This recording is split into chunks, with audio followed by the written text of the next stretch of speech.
मी आमदारकीला खरं तर इच्छुक आहे. दोन्ही पवार साहेबांना इच्छुक आहे मी. जेव्हा तिकीट जर भेटली तर मी आमदार होऊ शकतो. कारण मला आदरणीय वल्लभशेठ बेनकेंची शिकवण आहे आणि मी 12 तालुके 13 तालुके सांभाळले आणि एक जुन्नर तालुका सांभाळणं मला काय अवघड नाही. सोपं आहे, एकदम सोपं आहे. त्याच्यामुळं आमदार साहेबांचं ते बरोबर आहे आणि बऱ्याचशा सर्वसामान्य माणसांची म्हणणं आहे एकदा आदिवासी आमदार व्हावं.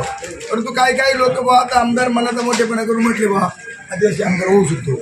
अशी काही लोक निसता काही पक्ष आहे बुवा निसता आदिवासी म्हणजे मतं घ्या पूर्ण गोड बोलतात. तर आता ठणकावून म्हटलं पाहिजे ना आमदार साहेबांसारखा हो द्या एकदा आदिवासी आमदार. काय फरक पडतो आता भाऊ मध्ये आमदारकीची लढाई खेळायची का? काय नाही विषयात आहे संदीप भाऊ. समजायला आमदार साहेबांनी सांगितलं की देवानी मग आम्हाला पवार साहेबांनी तिकीट काय हरकत आहे आम्हाला तिकीट द्यायला.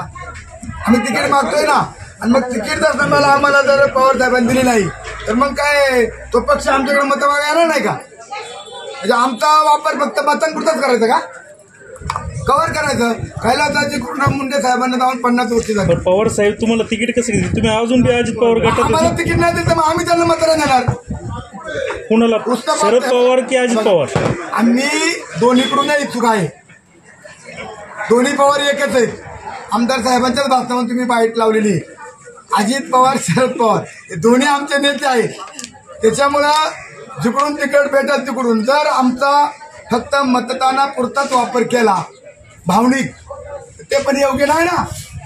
मग जर देवराम लांडे आदरणीय वंदनीय वल्लभशेठ बेनके आणि मधुकर पिचड साहेबांनी आणि मोठ्या साहेबांनी आणि बारक्या साहेबांनी पवार साहेबांनी दोन्ही जर मला जिल्हा परिषदेची जबाबदारी दिली आणि त्या पुणे जिल्हा परिषद जबाबदारी मी पारदर्शकपणे पार पाडली असा अध्यक्ष होणे नाही तर मला जुन्नर तालुक्याचा आमदारकीचा कारभार बघायला काहीच अवघड नाही.